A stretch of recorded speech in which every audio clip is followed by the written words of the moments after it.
नमस्कार, मैं लीजा चंदेल। इस वक्त मैं पहुंची हूं सुभाष नगर में। जी हां, सुभाष नगर के LIC ऑफिस के बाहर मैं खड़ी हूं, लेकिन आप देख सकते हैं कि किस तरीके से लोगों का भारी जमावड़ा है। अब बड़ा सवाल ये है कि आखिर इतनी ज़्यादा संख्या में लोग यहां उपस्थित क्यों हैं। आपको बताना चाहेंगे, life insurance agents federation of India की ओर से यहाँ पर एक धरना प्रदर्शन जारी है। ये धरना 1 सितंबर से शुरू किया गया था, जो अभी तक जिसको 15 दिन हो चुके हैं, किंतु यहाँ पर जो लोग उपस्थित हैं उनकी किसी प्रकार की कोई सुनवाई नहीं हो रही है।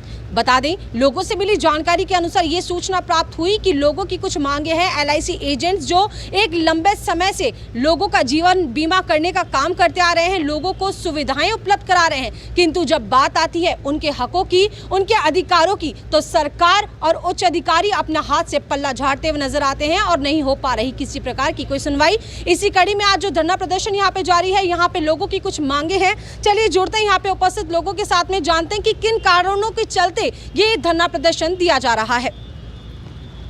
ऐसा है, अभिकर्ताओं की जो मांगे हैं वो ये है कि एक तो अभिकर्ताओं का कमीशन कम किया जा रहा है, वो कमीशन बढ़ाया जाए, और ग्रेजुएटी जो है LIC एजेंट पूरी ज़िंदगी लगा देता है भारतीय यूनियन निगम की सेवा करने में, कस्टमर की सेवा करने में, उसमें सिर्फ 3 लाख रुपए की ग्रेजुएटी दी जाती है। वो हमारी डिमांड है कम से कम 20 लाख रुपए की जाए। और जो कस्टमर्स को जो बोनस दिया जा रहा है वो काफ़ी समय से कोई बोनस नहीं बढ़ाया जा रहा है, तो कस्टमरों का बोनस भी बढ़ाया जाए।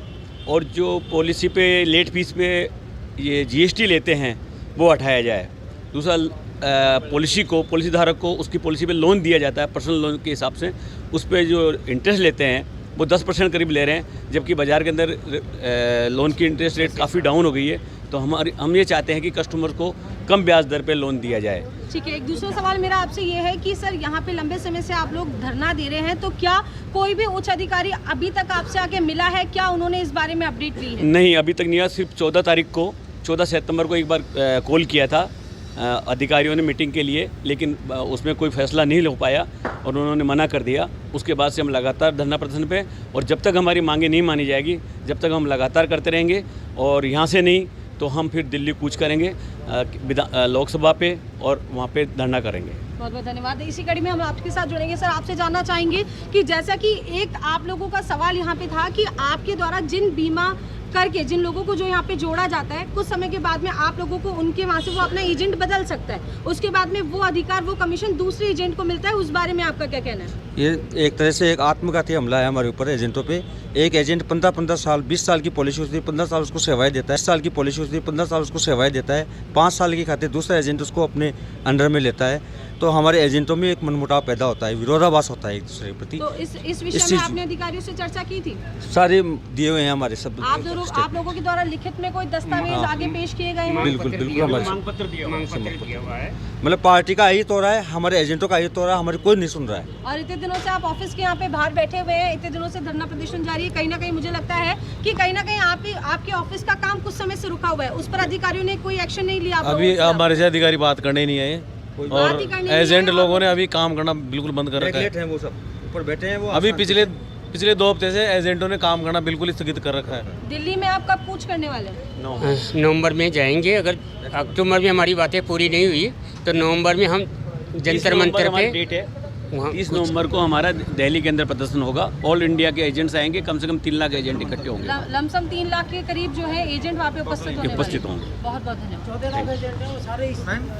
ऐसा है कि अभी हमारे साथ में जो चीज़ चल रही है, ये ऐसा नहीं है कि LIC ही हमारे साथ में कुछ बुरा करने जा रही है। IRDA जो इसके ऊपर बैठा हुआ है, वो IRDA भी एक नए रूलिंग्स लेके आ रहा है। वो कैसे रूलिंग्स लेके आ रहा है कि एक एजेंट जो कि अभी तक, जैसे हम लोग यहाँ पे 20 साल 22 साल 25 साल हमने हमारी लाइफ का इतना बड़ा हिस्सा LIC को दे दिया है, और वहाँ पर आज IRDA निकाल के बोल रहा है, हमें क्या बोल रहा है कि हम आपको एक ऐसे लाइसेंस देंगे, कैसे कि 3 लाइफ के आप 3 लाइफ इंश्योरेंस कंपनीज़ के आप लाइसेंस ले सकते हैं, 3 जनरल के ले सकते हैं लाइसेंस, और 3 हेल्थ के इंश्योरेंस के आप इंडिविजुअल आप लाइसेंस ले सकते हैं। मतलब एक आदमी के पास में, एक एजेंट के पास में 9 लाइसेंस हो जाएंगे। चलिए मान लेते हैं कि हम आपकी बात को हम एग्री भी करते हैं, लेकिन क्या आप लोग जिस आदमी को पिछले 20 सालों से जो हम अपने लाइफ का इतना बड़ा हिस्सा आपको देके बैठे हैं, आप हमारी एक छोटी छोटी सी बातें, किस तरीके की बात है, कस्टमर के ऊपर जीएसटी लगना है, ये हमारी बात नहीं है मैडम, ये कस्टमर की बात है। प्रीमियम को इंक्रीज़ किया है, बोनस को डाउन किया है, तो मैच्योरिटीज़ के ऊपर जो इतना बड़ा प्रतिफल हम एलआईसी के लिए बाजार में प्रेजेंट करते हैं एलआईसी को,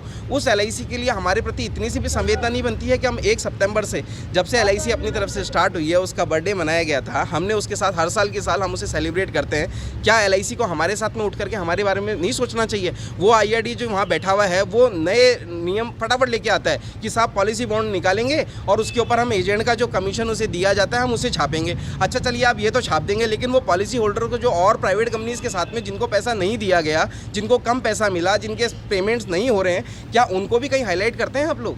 या फिर जो हाईलाइट नहीं करने की चीज़ें आप उन सब चीज़ों को हाईलाइट कर रहे हैं? प्रॉब्लम क्या है कि हम लोग यहाँ बैठ करके अपना पूरा जीवन का पूरा निष्कर्ष निकाल के एलआईसी को, कंपनीज़ को हम लोग हमारा दिए जा रहे हैं, और कंपनी क्या कर रही है कि पिलर्स, क्या बोलते हैं कि एलआईसी के एजेंट्स क्या हैं, एलआईसी के पिलर्स है।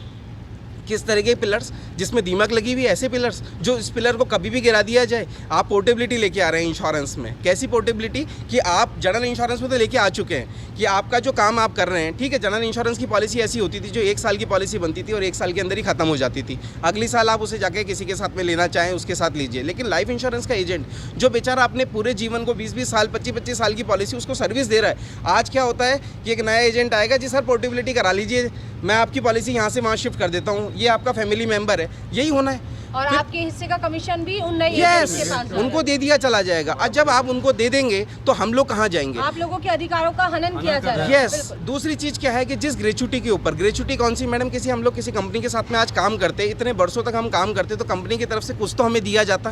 क्या दिया जाता? पीएफ मेरी तरफ से अगर मैं काटता तो वो भी मुझे काट के पैसा देती। मैं एलआईसी से क्या मांग रहा हूँ? एलआईसी मुझे क्या बेस्ट दे रही है? एलआईसी मुझे क्या दे रही है? मुझे क्या देगी? एक ग्रेचुटी। जिस ग्रेचुटी के लिए मुझे कितने साल मेहनत करनी पड़ेगी उसके ऊपर भी रूलिंग्स है, उसके ऊपर भी रूलिंग्स है। ऐसा नहीं कि 20 लाख हमने मांगी, डिमांड करी तो 20 लाख हर एजेंट को 20 लाख मिल जाएगा, नहीं मिलेगा। उसके लिए भी एक रिन्यूअल कमीशन का एक सेट बना हुआ है कि भाई उतने कमीशन इतने साल तक चलेंगे तो जाके आपको मिलेगा। उसमें भी ईच पर्सन्स को नहीं मिलेगा, कुछ पर्टिकुलर पर्सन्स को ही मिलेगा। लेकिन वो लड़ाई एक जने की नहीं है, लड़ाई कितनी मल्टीपल लोगों की लड़ाई है। मल्टीपल लोगों की लड़ाई है, लेकिन अभी तक आप लोगों की किसी प्रकार से कोई जन सुनवाई नहीं हो रही है और ना ही कोई अधिकारी इस ओर कोई ध्यान दे रहा है। चलिए देखते हैं कि अब अगला क्या अधिकारियों का क्या अगला कदम होने वाला है। क्या यही लोग अधिकारियों की ना सुनने पर क्या वास्तविकता में ये एक बड़ी